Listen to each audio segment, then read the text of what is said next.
The following is intended only for mature audiences. Always consult legal and medical professionals when needed. Viewer discretion is advised.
Good evening and welcome to another edition of Terra Turas, the metaphysical show. This evening, one of our panel members is out, but joining me, co-hosting the show this evening is Reverend Pat Beers. Pat, how are you doing this evening? Hi, everyone. Now, tonight we have an absolute blast of a guest, fantastic guy, and he's got some information about something that's going to be coming to his shop, and it's an exciting kind of thing, and I would urge anybody that is in the Sandusky area or even a couple of hours away that you would want to give this man a call and go and see what is going on. And, of course, I am talking none other than about Mr. Jarrod Walters. Jarrod, how are you doing this evening? And let me make sure that I can hear you. Yes, I can.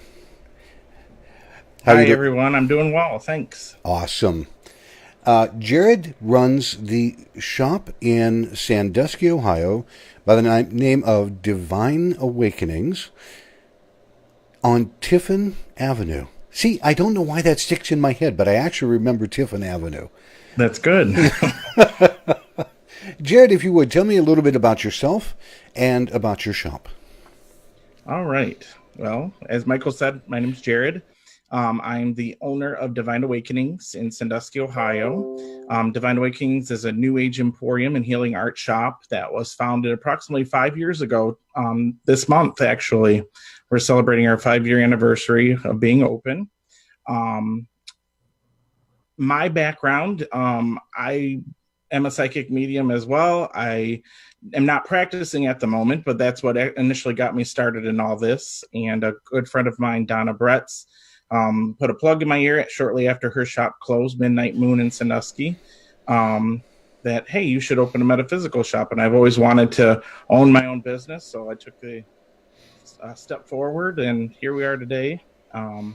But we offer all kinds of different services. Pat is one of our featured readers every month, usually.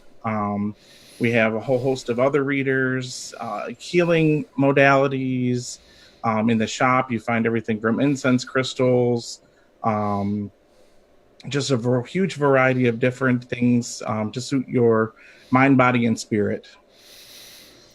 And I'll tell you, folks, when you walk into his shop, it is, when you walk through the front door, you're going to feel a difference between when you were outside and when you were inside. I don't care what the temperature is. I don't care if the air conditioning, you're going to feel a difference because when you walk in, it's like automatically becoming relaxed and calm.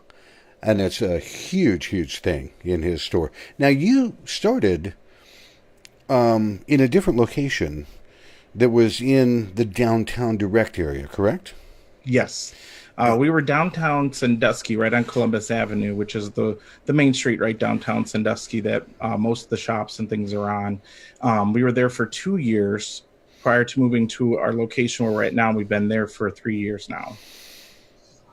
And you had said, and I know, when he was at his other location, is when I was able to go up and read for a weekend before and to do a seminar when I was there. And Pat, you're up there quite often, aren't you? Yes. As Jarrod said, usually at least every other month, if not, in succession. And then what we were just talking when I was there this weekend, I'm going to be there twice in October. Is it October and November? I'm going to be there like weekend, home, weekend. So. All right. Yeah. Now, I'm going to put you on the spot for a second.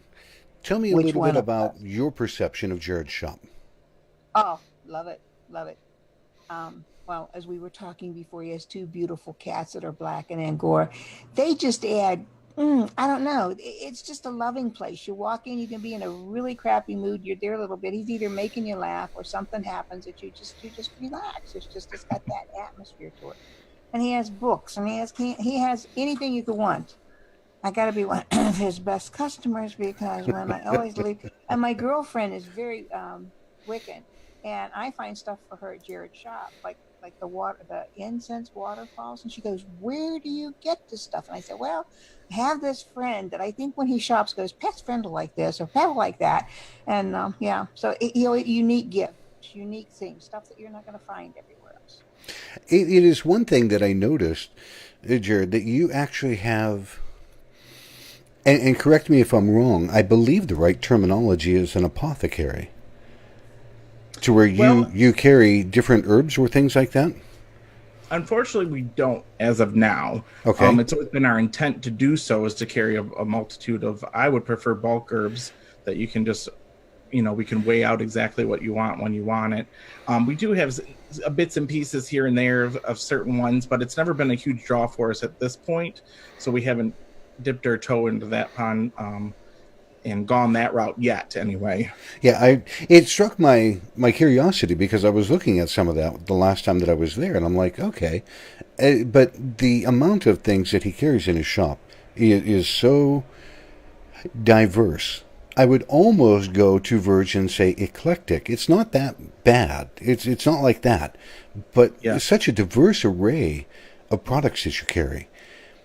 And one of them, if I remember correctly, and I can't even remember, the name of the incense that is, Donna used to carry it, and I believe you carried it over into your shop as well. Wildberry or... Yes.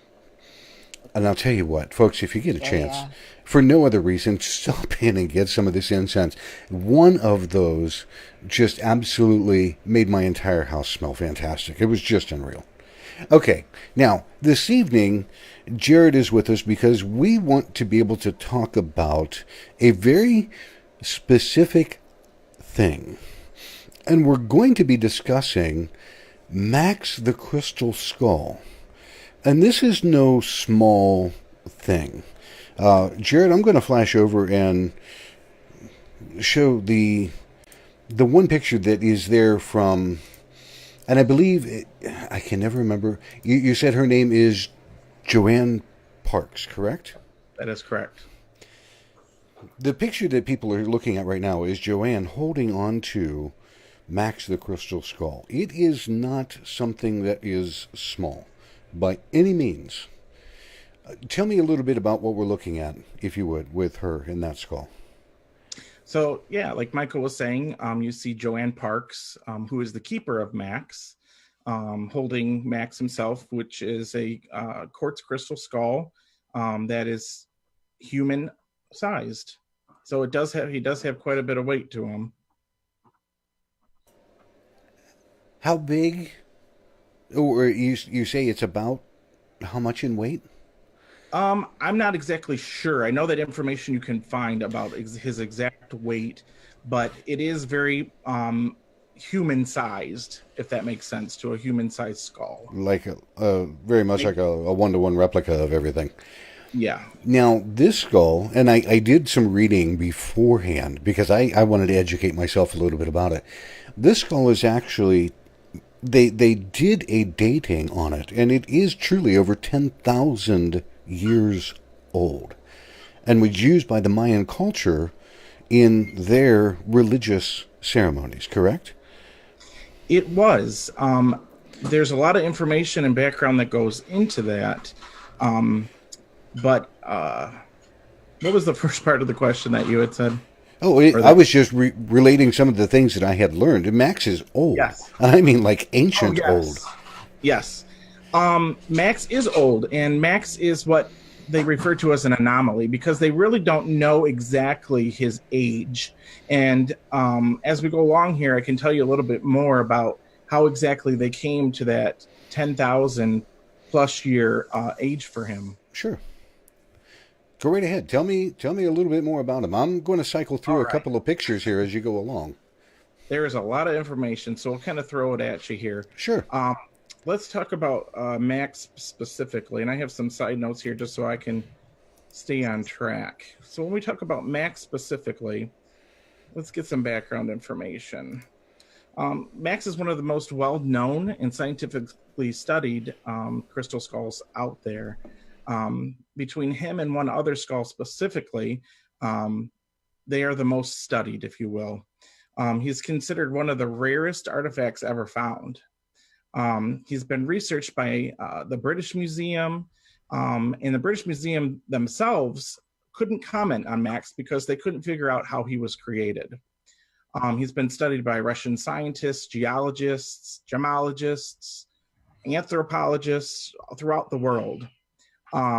He has been featured on numerous television specials. He's been featured in books, different news articles. So he's one of the most popular crystal skulls because there's just a lot of information and research that has been done on him.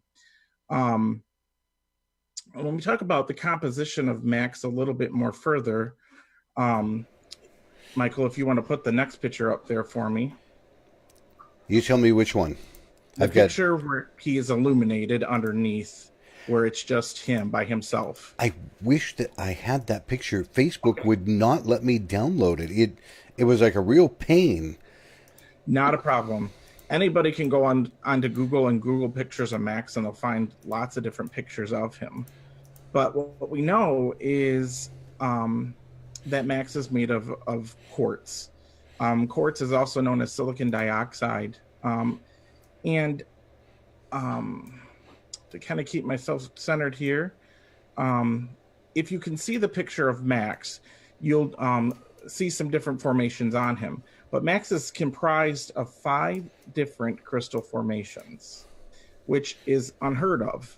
There's nothing on this earth like him because quartz crystal doesn't grow this way, but it has 5 different crystal formations within it. And when they make carvings of skulls, they have to take a big chunk of quartz and carve it down to get the size and the shape that they're looking for. And in doing so, you'll find on Max, on the top of his head, he has 2 matrices. And when we talk about matrices in crystals, matrix is basically what the crystal grows from.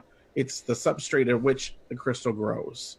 So Max has 2 substrates or matrices on the top of his head. One that swoops down over his right eye, and then the other one's on the back cap of his head.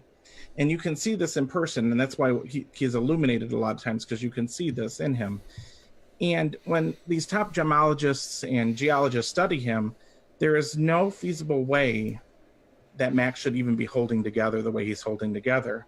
The matrix does not grow the way it's seen on him. So that's why he's basically this huge anomaly to most, because physically he should not be holding together whatsoever. He should be falling apart.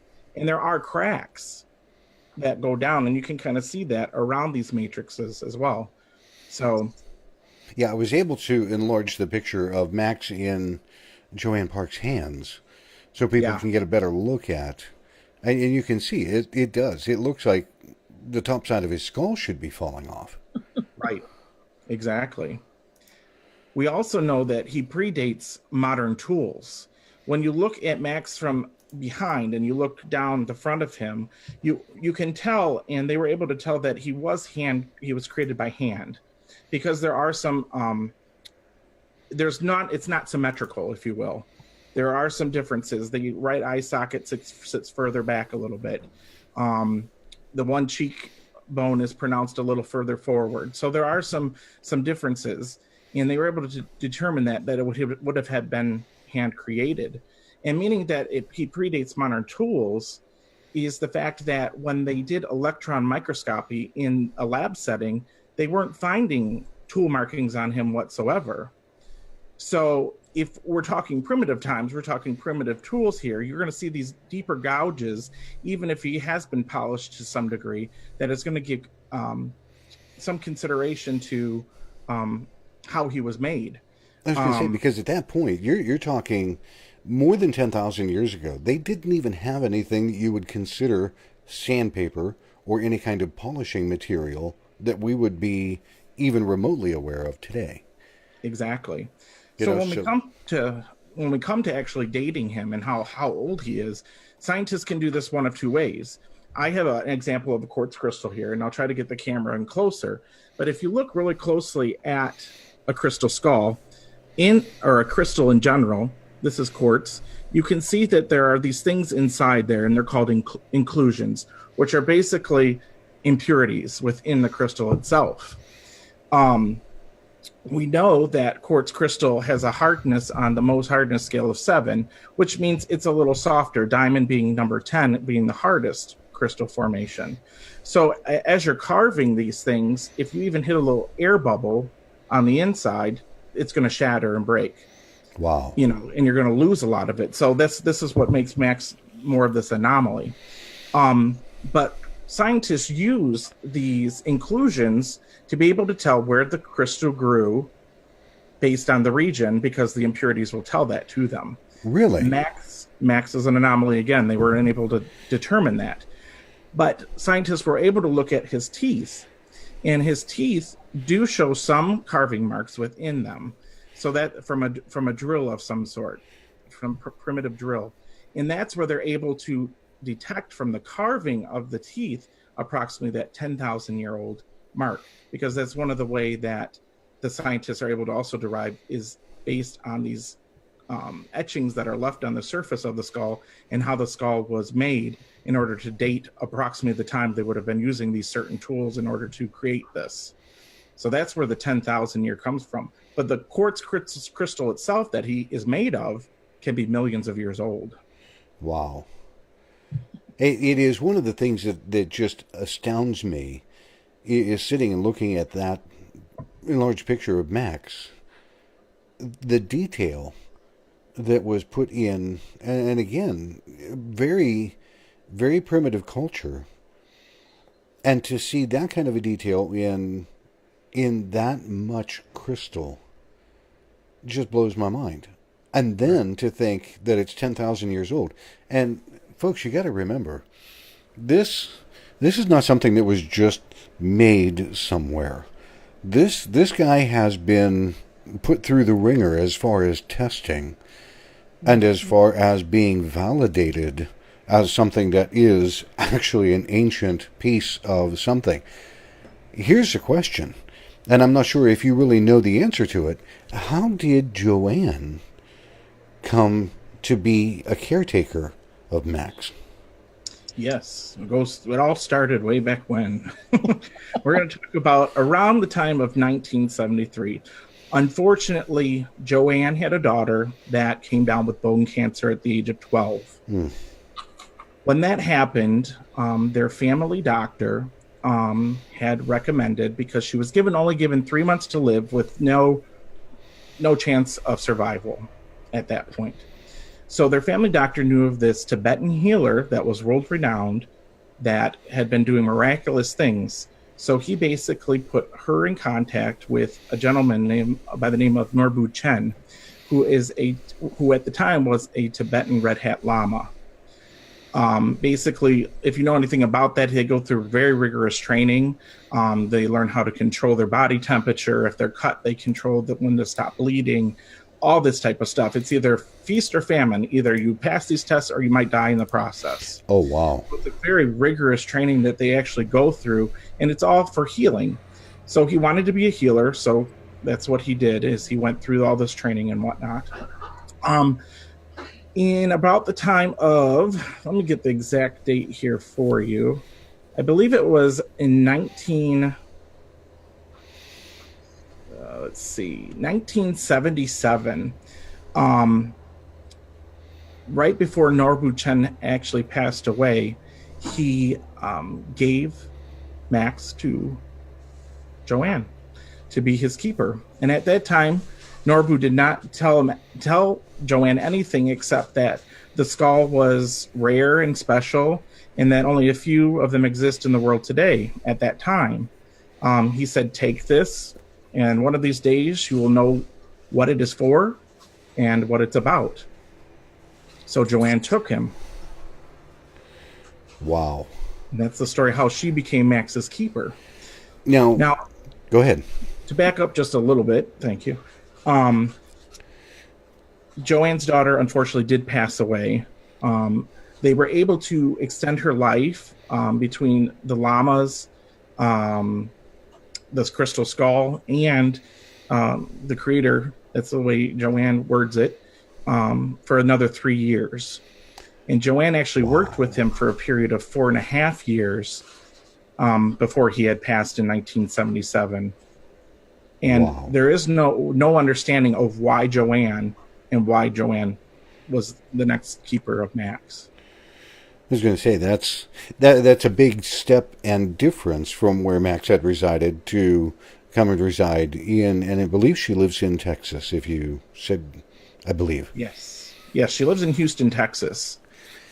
Now, this is one of the other things, and I didn't grab a picture. I should have. Max has been seen on what television programs, if you could?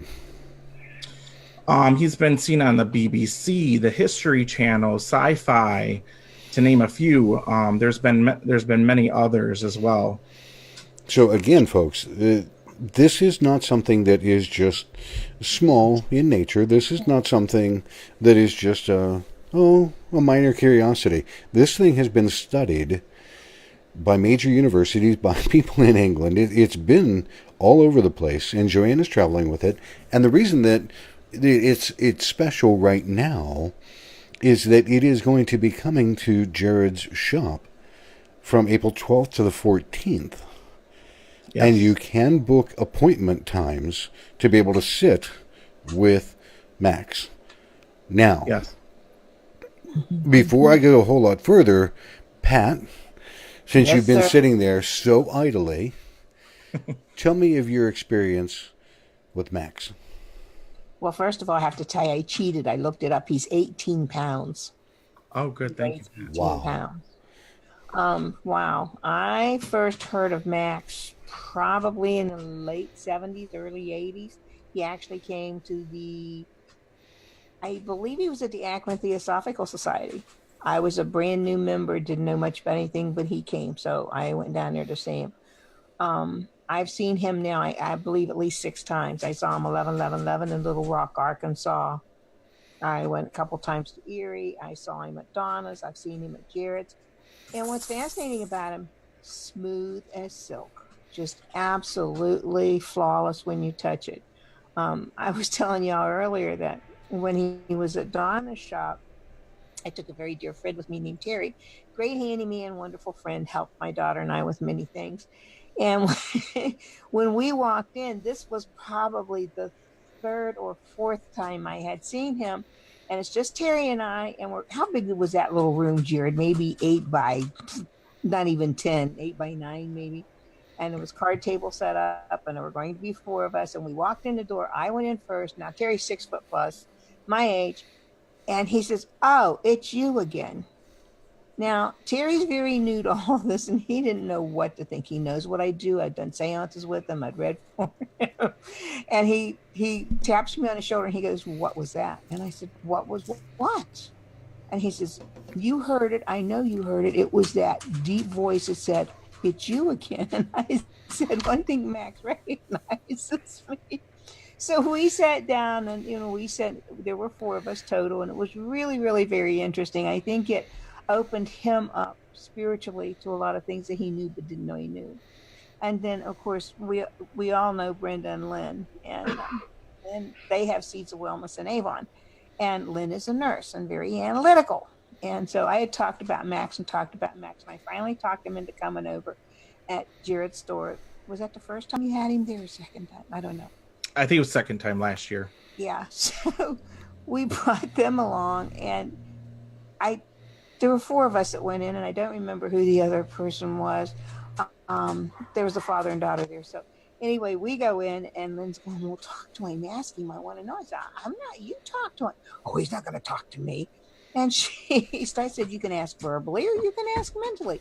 So she starts, and she did ask something, and he responded. And she looks at Brenda and goes, "Did you hear that?" And Brenda goes, "Hear what?" So everybody has their own different experience with it. Brenda was just so excited to be there and talk to him, and you can put your head to his head, and it's just absolutely fascinating. It's just, and I feel his expression changes. Mm-hmm. And I think the gals did too, because, it goes from that normal look to kind of a smile to kind of, little smirk maybe. It's just really very, very interesting. It's just very, very interesting. Wow. Now, for people that are in the chat room, of which even Debbie Gibson had said, very interesting, meaning the topic that we're talking about, Kat Putnam. Oh, Kat Putnam, yeah. Yep, Putnam, sorry. That's okay. She said hi, Pat. Hi. So for the people that are in the chat room this evening, please feel free. If you've got questions, go ahead, type them out. Ask questions. If you've got a comment, you want something, you need some information, please feel free. Jump in the chat room and check things out. Now, Jarrod, I'm going to ask you a couple different things. Yes. Do you personally perceive a difference in your shop before and after Max arrives? Absolutely. 100%. Max is such a high vibrational tool, if you will.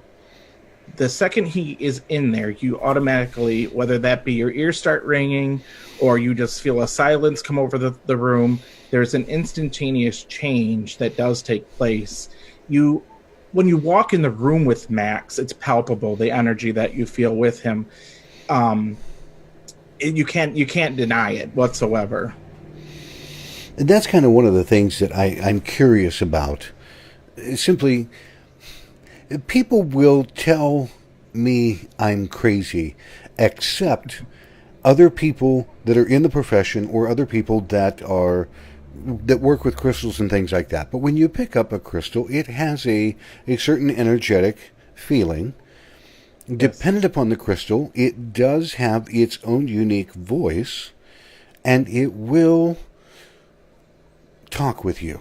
There's no other way to put it except you will have audible things that you will hear, and you will look around and you will go, "What the hell was that?" For right. People that are first time, they pick up a crystal and they hear someone talking to them, you'll see them spin around like, "Who was that?" Yes. So for me, a little chip called wolfenite. It was a pure chip given to me by my mentor. The first time I picked it up, it was a voice of a professor going, "Please, you uneducated oaf, put me down." And I'm like, whoa, dude, come on, really? So to hear something, and that's just a little chip, a little fragment, I can't imagine what it would be like to hear Max, 18 pounds of ancient crystal. Has got to be amazing. Yes. So what kind of experience have you had with Max? The second you walk in the room with Max, like I said, that energy is palpable. You feel like you're in the presence of something great, if you will. There's this level of respect that you have for the crystal. I mean, it's an artifact, you know what I mean? It's one of the rarest artifacts there are, and you have the privilege of sitting in front of it to be able to actually touch it It's not behind that red rope at the museum. You can actually touch it. You can put your forehead to Max. You get this overwhelming sense of love and peace. Each person who experiences something with Max, it's each individual. We are each have our own chemical makeups. We each have our own DNA strand. And just like that, Max can tap into that information within us and give us exactly what we need at that moment in that time. So someone may go in the room and just get this euphoria and this happy feeling. Other people might walk out and be healed of an ailment they might have been suffering from. The sky's the limit with Max and the energy that he possesses, because we know so much about quartz and quartz crystal. They're computers. They're used in our computers. Why? Because they store information. They're able to store this information. In the medical field, we have crystals in those machines called piezoelectric crystals that are used for storing information. So when we think about this 10,000 plus year old crystal skull, the amount of information that is embedded within it is everything that was, is, and ever shall be within this crystal. And when you walk in, like I was saying, you might get this feeling that you're in the presence of something higher than yourself. But when you look in the eyes of Max, the intent is to be that reflection of yourself. Everything that you possess within you is also within this crystal. That idea of it being something higher than yourself, no, that's a humanistic thing. We are what Max is. Max is a physical embodiment of this energy, what we call this morphogenic field that just runs rampant out here. All the information in the world about creation, about everything, is floating above our heads. Like us, psychic mediums can tap into that. People that are more sensitive, and even those people that aren't as sensitive or aware, can tap into this information, might just have this inner knowingness. Something may come over them. That amount of energy, or what we can also call the Akasha, I believe is the physical embodiment, which is in Max. And you have that physical form of that sitting in front of you. And all you have to do is close your eyes, meditate, sit with Max, and you can receive this information. You can receive this energy yourself. Wow. There has actually been scientific studies where people are touching Max and they're doing EEGs, or measuring the electric brain frequencies in our brains. And they noticed an increase of energy in this frequency scientifically when Max is in the room, or when you're in the presence of Max. Wow. From the chat room, Carrie Ann is asking a question. Does Max provide any kind of healing? Absolutely. Absolutely. If it's healing that you truly need, when you walk in that room and in a meditative state, Max has the capability of transforming that energy in a meditative state. It'll allow you to go deeper into an alpha state, a beta state, a delta state. You can access these other conscious frequencies in order to receive information. Or if it is actually a healing that you're needing, he's going to pinpoint that. And later on, as we go on, there's actually some pictures I'll talk about where people have been physically healed through photography called photo anomalies that Max will sometimes share with people. Wow. Go ahead. Can I add something I forgot? When I saw Max at Donna's shop, I didn't realize he had stayed at her sister Jody's. Joanne and Max stayed at Jody's in the room that I sleep in. I did not know that. I go there and it's like, I went to sleep immediately. I know I astral traveled that night. You know how sometimes a room will look like it's kind of full of fog, but not kind of misty when I got up to go to the bathroom in the middle. But I slept, and I know I just traveled in time and space, and I felt so good. And I carried that with me for probably 2-3 weeks. Wow. When I would go to bed at night, I would just say, let me go back, and I would go back. So, wow. Yeah, it's fascinating. But, yeah, I couldn't figure out, because I'm like, wow, this feels so different. Because I've been going to Jody's for a while by then. And I'm like, this really feels so different. She said, oh, I forgot to tell you, Joanne and Max stayed with me. I'm like, oh, okay. I don't know if my reaction would have been different had I known that. I'd probably been, oh, yeah. But it was so peaceful and so wonderful. And when she told me, I was very happy to know why it had felt. Because, and like I said about Lynn and Terry, when they went in, they were so, man, I don't know. I want to be here, but I don't want to be here. And there's this immediate calm. It's just kind of a reverence that comes over you, no matter how you're feeling when you go in. Yes, That's the absolutely. one thing, Bobby Doherty, and I, I'm going to say it. Bobby is Jarrod's husband and works with Jarrod at different points in time. But Bobby turned around and he said, he goes, and it's in the chat. He goes, I will say that anyone knows me knows I'm not a crystal guy. And when I went to see Max, I had a very emotional response. I can't even explain it. I felt light and loved by something I could not explain. Absolutely. And And I would call that a healing. and Yes. it is the oddity of things when people who are not crystal people, so to speak, have that kind of, and I would say, judging by what he's written, that's a very profound, moving something that happened to him. Absolutely. You know, so that's, to me, that's an amazing, a very amazing kind of thing. Right. Try to go with an open mind. That's all you have to do. Go in there and let me feel what I feel, see what I see, and help me to understand what's going on. And not all of it will be clear to you the day you see him. You know, this is an ongoing, the energy stays with you. Exactly. People walk in and they can't feel completely transformed. He is changing and has changed people's lives for many years now. And each, like I said, each session, each person has their own individual experience. And whether you feel like you experienced something or not, when you walk out the door, you received exactly what you needed at that moment in time. Just like if you had an energy healer working with you and sending you Reiki energy, the energy is intelligent. It goes to where it's needed. You might walk out feeling like you had the best massage of your life, or you might walk out completely transformed. Can I ask, Jared, do you remember the father and daughter that came from California? He Yes. brought his daughter to see Max.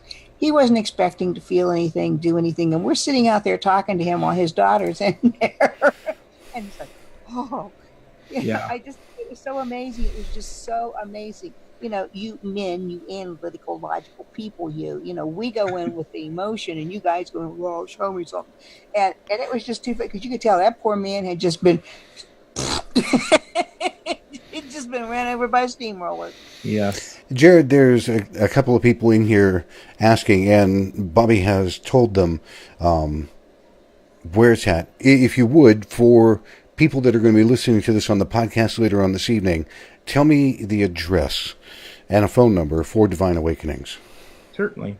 Divine Awakenings is located at 1006 Tiffin Avenue in Sandusky, Ohio. And to schedule an appointment, you can call area code 419-502-9137. Fantastic. And again, Bobby, somebody had asked how long he was going to be at Divine Awakenings, and as Bobby had said, he's going to be there on April 12th, 13th, and 14th. And again, folks, this is something that is, for lack of better words, you're only going to be able to catch this a few times in your lifetime. This is not something that comes around every week, and this is not something that you can just, I'll go see it in Cleveland. Sorry, folks. This is probably the only place in Northeast Ohio or all of Ohio and the tri-state area that you're going to be able to see Max.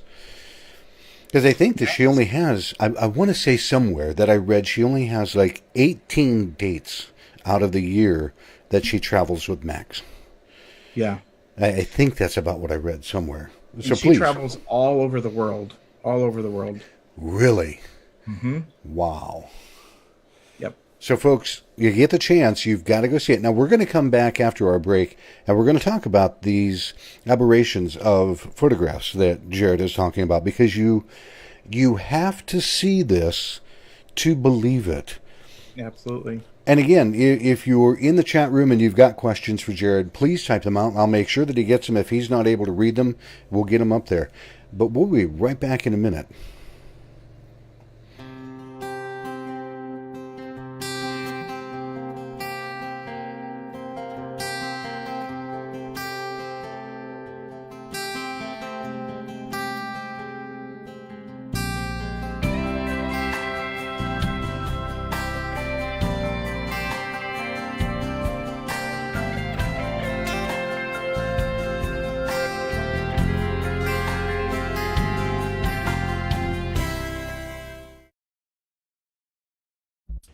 Divine Awakenings New Age Emporium and Healing Arts Shop. It's the largest locally owned and operated metaphysical retailer in the Sandusky, Ohio Tri-County area. Serving the Firelands region since April of 2014, they're pleased to offer a space that is welcoming, relaxing, and open to everyone.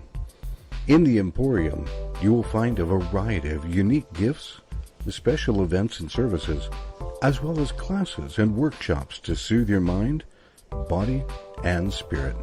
If you're in the Sandusky, Ohio area, look for Divine Awakenings at 1006 Tiffin Avenue, Sandusky, Ohio. Their phone number is 419-502-9137, and you can find them on Facebook at /Divine Awakenings LLC.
Coming back this evening, we have Jarrod Walters, who is talking about Max the Crystal Skull.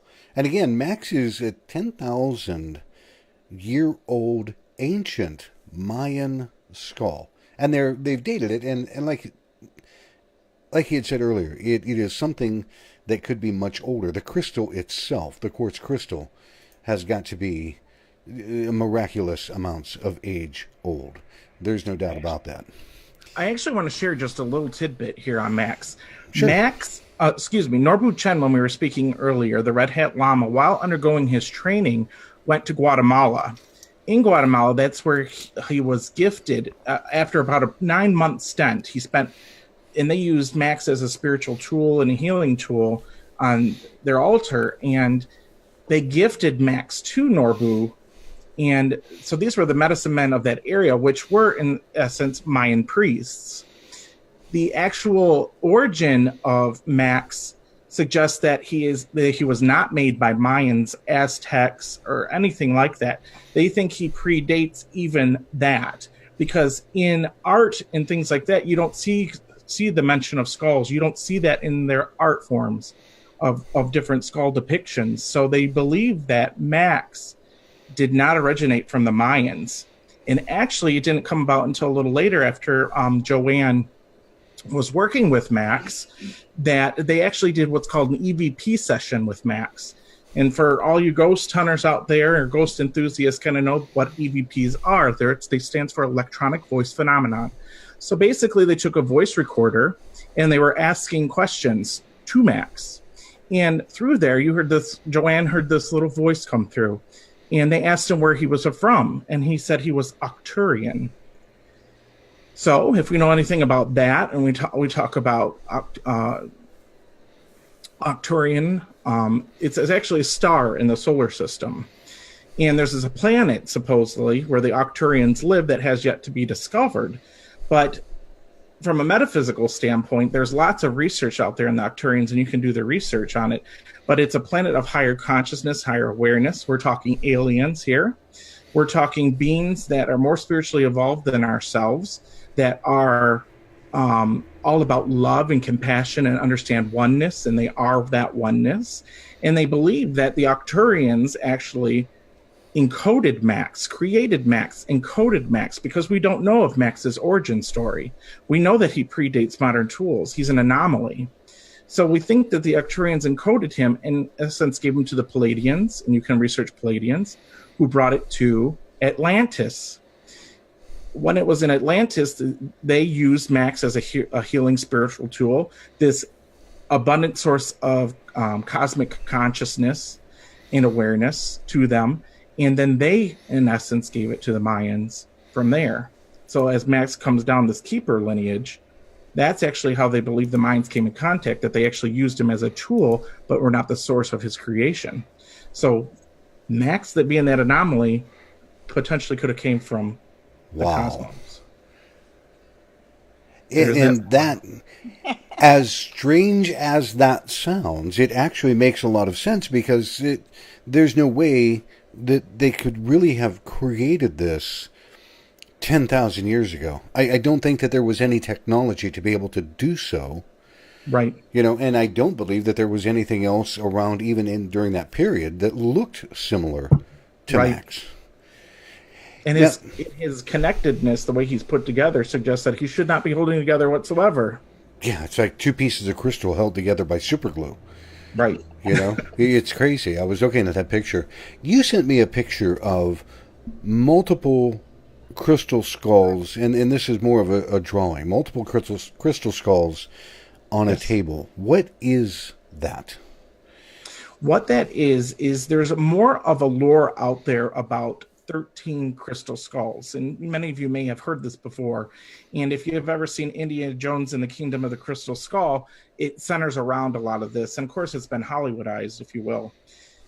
But in 1977, when Joanne was gifted Max, it was about 10 years later that she actually started doing anything with Max. Max sat in a box in her closet, and he wasn't using her, and wasn't using him.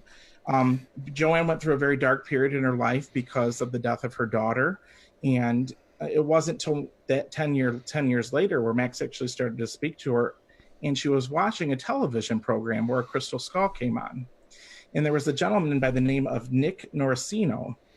Nick is actually the godfather of crystal skulls. He started all of this information on crystal skulls, and he had a boyhood vision. And his boyhood vision was that there were 12 smaller skulls surrounding one larger master skull that had all the information within it of all the individual 12 crystal skulls. In that vision, and he led his life, he actually became a parapsychologist, has studied multiple crystal skulls. He actually was the keeper and found Shana Ra, which is the equivalent to Max in the amount of testing and the validity of being an ancient crystal skull like Max. Through that, Joanne was watching the program on TV, saw him, identified him, contacted him, and it wasn't till that time that he informed Joanne of what she actually had and what it was capable of and what she should do with it. And from there, that's when Max started getting all these testings. And if it wasn't for Joanne taking that step forward, we wouldn't have Max today in the way that she goes out and shares him to be able to experience him and to be able to heal from him. And it's an incredible thing to think that here is, with what we know now and what they have found out about Max, to think that he was sitting in a box. Yes. that kind of blows my mind as well. For 10 years. You also sent another picture, more of what looks like an ancient scribe. Can you tell me about that? An ancient scribe? I'm trying to remember what picture. It had a skull, and it looks like he was almost like was in a brown robe and bending over looking at something. Oh, okay. Basically, what that goes into is that's St. Francis. And St. Francis was the founder of the Franciscan monks. And you see depictions throughout history. You see pictures in art of Mary Magdalene, and Mary Magdalene has a skull in her lap. Why? You see pictures of Christ, and when Christ's crucifixion, you see at the base of the cross a skull. Why? In this depiction that you're seeing now, you're seeing Saint Francis, and you're seeing he's got a text available. You see a ancient skull next to him. You see a crucifix. Why? Well, basically, to break down any lore, there's nothing negative about the skulls whatsoever. And when we think of a skull and see a skull, it reminds us of our own mortality. When we think of our head as well, our head or our skull holds our brain. Mm-hmm. Our brain holds all the wisdom, all the information. And when you see that context of the book laying next to him, it's just imparting that wisdom. Skulls are of wisdom. You see it in other cultures, cross-culturally, I can't even say it, cross-culturally in Day of the Dead. When you think about All Souls Day in Mexico, they bring out you see skulls everywhere. They bring skulls out, they dust them off, because these are the bones. These are the wisdom keepers. These are the energies of our ancestors that they worship and they bring out to pay homage to, if you will. Mm-hmm. So in the context of now, we think it's taboo, but if you go over to Europe, you can go and there's a whole cathedral that's built out of human bones. There's catacombs with bones all over it, but it's not looked as a negative thing. It's looked at as we transcend this physical body into another life. There's more to this. We're spiritual beings living this physical life, and that's basically what it gets down to. And these depictions of the skulls being put in all these different contexts, that it's a wisdom keeper, it's the keeper of knowledge, and we can use that knowledge in order to grow. Just much like I practice shamanism, and I have an apprenticeship of Andean shamanism, and it's an oral tradition, meaning that it's all based on spoken word. You can't write all this stuff out in books, and nor do they do that, because there's some sacredness to it that is only kept between those that have gone and done the training. And it's much of the same way that these skulls hold that information, and then it transfers over into the crystal skulls. Wow.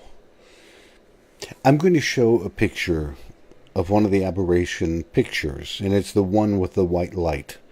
I want to save the other one because that one it knocked my socks off. Tell me about this particular picture of the Max and the white light. Is it the white light that's coming out of the skull off to the side? Okay. That one is just an anomaly by photograph. Sometimes Max will project himself and show energy in a photo. In this one specifically, this is just what a person who came to see Max took a picture, and this is what happened. And you'll see that in a lot of, different pictures at times. He'll manifest this energy outside of himself in these anomalies. And folks, you have to understand again some basics of crystals. They do have their own energetic capability, whether we would like to think so or not. And if you need to break it down, think about, more to a point of saying, magnetism is a force that you can't see, and yet if you put two magnets together, you're going to clank them together and they're going to stick. But when you're talking about crystals like this, they do have their own energetic. It is a phenomenon, if you want to put it that way. It is. But now I'm going to show this other picture that has the yellow in it, if you remember that one. Tell me about that one. This is a pretty profound picture, and there is just a little story that goes behind it. And I'm not aware of the whole story, but I know a tidbit of it. Basically, what you're seeing is Max manifesting out of himself. You see a skull, and you see what is clearly a spinal column. And if you get closer into that picture, there are some closer depictions. You can see each individual vertebrae as it goes up. Why did this happen? Well, basically, a gentleman had went to get a healing from Max, and the picture was captured. The gentleman actually had gotten a car accident and had some major spinal issues. He did receive healing from Max and was transformed from Max and was actually healed of his spinal ailments. And Max was manifesting exactly what that gentleman needed. He knew the issue when he presented himself, and therefore was healed from that. And basically that's just a manifestation of what the gentleman was experiencing that needed healed. Wow. I did zoom in, and people can see, if you take a look at the monitor, you can see individual vertebrae coming up out of Max. This is not trick photography, folks. No. You've got to understand that. The things that you are seeing right now are actual, factual pictures that are being taken while something is happening, if you have to go that far. Yes. Pat, you're awfully quiet. Tell me what kind of questions you might have for Jarrod this evening. I'm just having so much fun watching you because have you actually seen him yet? Have you actually been with him yet? Me? No, I have not. Jarrod, what do we got to do to get him there? I will be out of town. I'll be in Conneaut, PA at a fair, so I won't be able to go. You always kind of tickle me, I'm sorry, but people think they pick crystals at a fair. I'll say to them, go over there and look at that table, and they'll pick up a crystal and they'll say to the person minding the table, what is this for? It's exactly what they needed. Absolutely. And Max just kind of goes to the core, if you will, of things. If you need peacefulness, if you need physical healing, if you need emotional healing, he just kind of knows.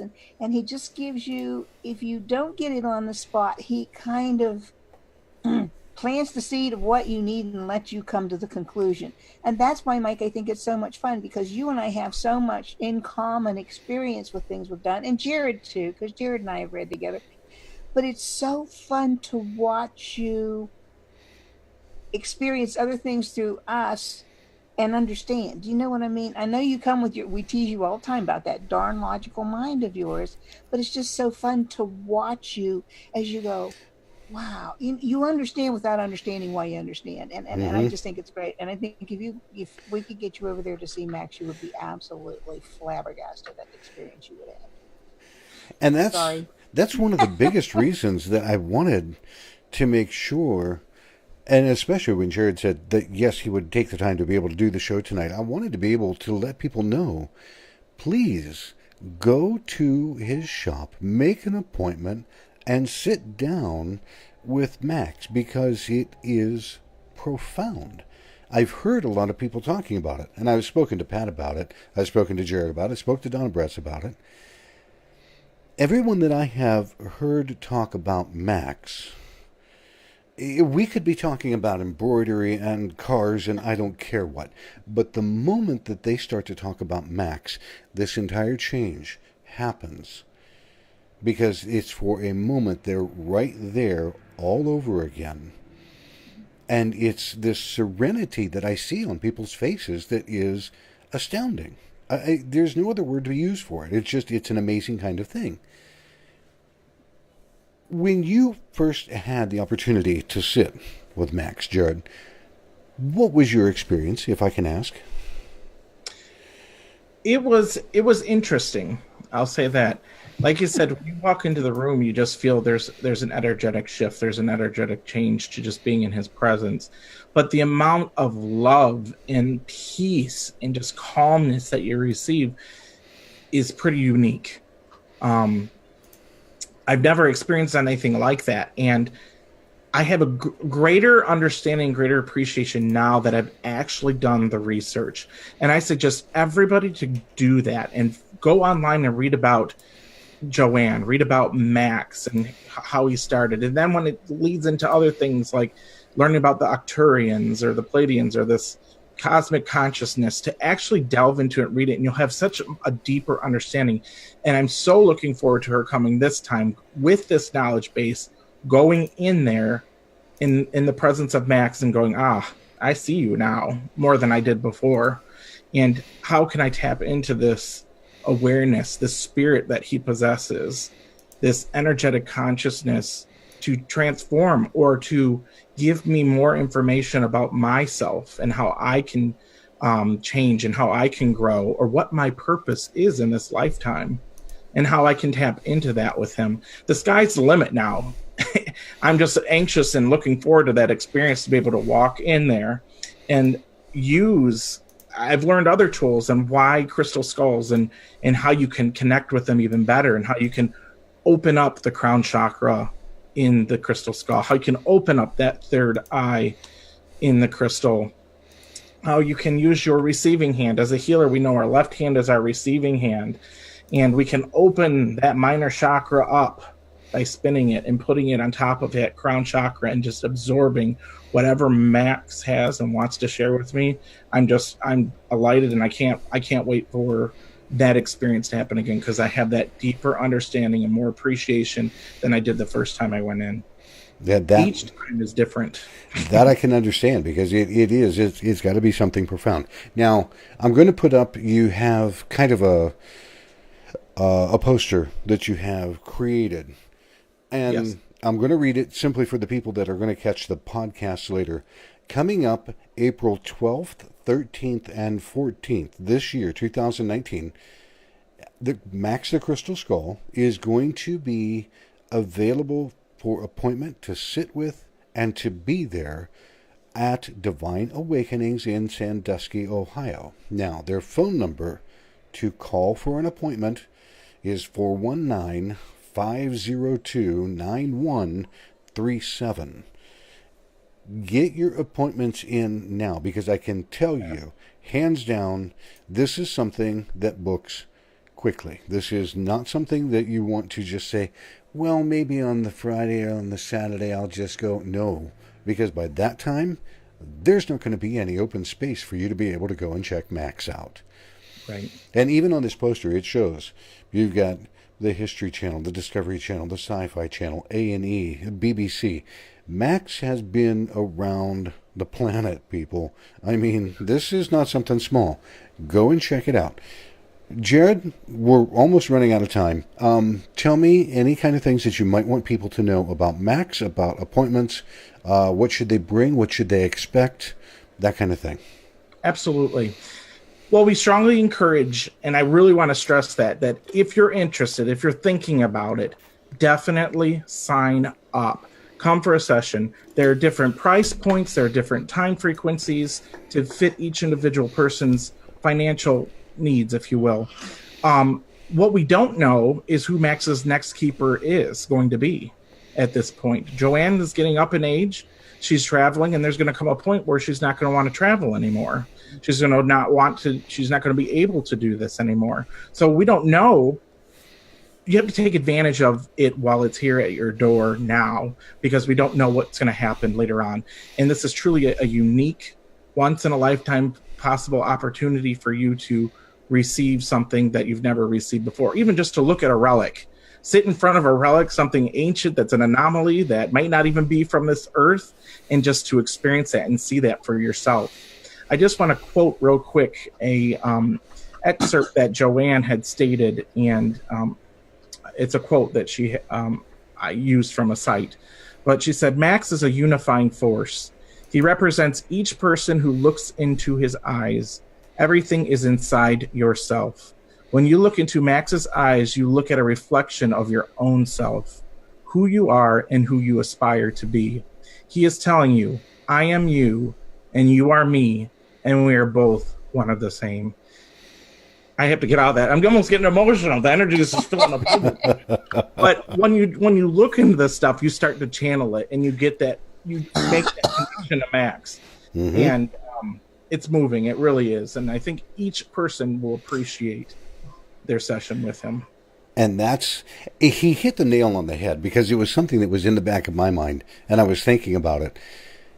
If you get the chance, again, you need to go see this. This is something unique, because and we know it's going to happen, it happens to all of us, we are all on our way out the door, our time is limited on the planet. When Joanne passes, we don't know where Max is going to go to, or to whom, and it could very well wind up sitting for another 100 years in a museum that nobody can touch. We don't know. Right. So please take the time, go check it out. Again, It is at Divine Awakenings in Sandusky, Ohio. The phone number is 419-502-9137. Call for your appointment today. And if you're not calling this evening because the shop is closed, obviously because Jarrod is right here with us, make sure you call as quickly as soon as possible to get your appointment time. Jarrod, I want to stop and say thank you, seriously, so much for taking time being here on the show and talking about Max. It's just amazing. Thank you. It's an absolute privilege. I just want to state here really quick, if you call the shop, do leave a message. We will return your phone call in the order in which they were received. We're in the shop Thursday, Friday, Saturday right now during our winter hours, so it's limited hours, but we will definitely get in contact with you right away to get scheduled. And if you do schedule, feel free to bring your own crystal skulls to your appointment. Bring crystals, bring your amulets or whatever you have, or whatever you want to charge. Even if it's a gallon of water, bring it with you. You can charge that stuff while you're in your session with Max and take that home and you have a piece of it. Joanne does usually bring crystal skulls with her that she has for sale, as well as some pendants and other things that have been charged with Max too. So you can take advantage of that opportunity as well. That's something else that I completely forgot. I'm glad you said that. Joanne is not going to be doing any kind of presentation, but she's going to be there to be able to talk with people individually, to answer questions or to talk about Max or her own experiences. So not only are you getting the benefit of being able to see something that is hugely unique, but you get to talk with Max's caretaker at the same time. So please, Can I tell you? Go ahead, Pat. Story? I've always been fascinated by skulls, and I bought a skull at a fair, maybe 2-3 inches tall, but it sits on a little neck, okay? Didn't think about it. Well, I went to see Max, and I didn't know I could take my little skull with me, and I didn't. So I think it was the third time I saw him, I did bring it.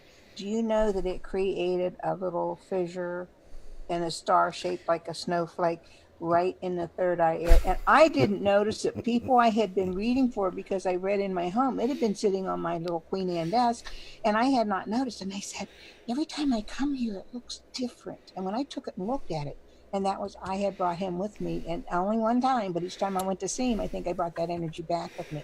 So it's fascinating. We can't make this stuff up. This is not fun and games. This is serious. This is true. This is one of my babies. I have tons of them over here.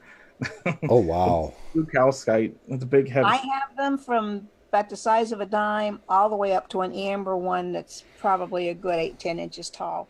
Yeah. Unreal. And there is a school of thought that they believe that the replicas, if you will, or these newer creations are actually portals to the ancient ones. They communicate. Wow. Mm-hmm.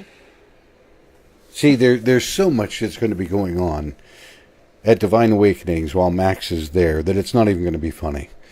So anybody that is in Ohio, Michigan, Eastern New York, Pennsylvania, parts of Indiana, if you know where Cedar Point is at, get your butts up there and go check out Max. It is one of those things, it's an amazing event. All right, folks, we have run out of time. Jarrod, again, thank you. Thank you so much. It has been a pleasure. Our time goes by so quick, it's not even funny. Pat, thank you for being here. Next week, we will have Heather Lynn back. Right now, she is in Hawaii. Yeah.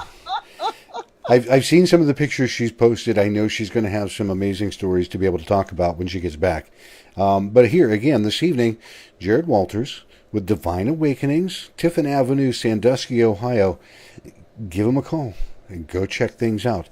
Until next week, folks, I hope everybody has a fantastic weekend. Take care now. Bye, Jarrod. Bye.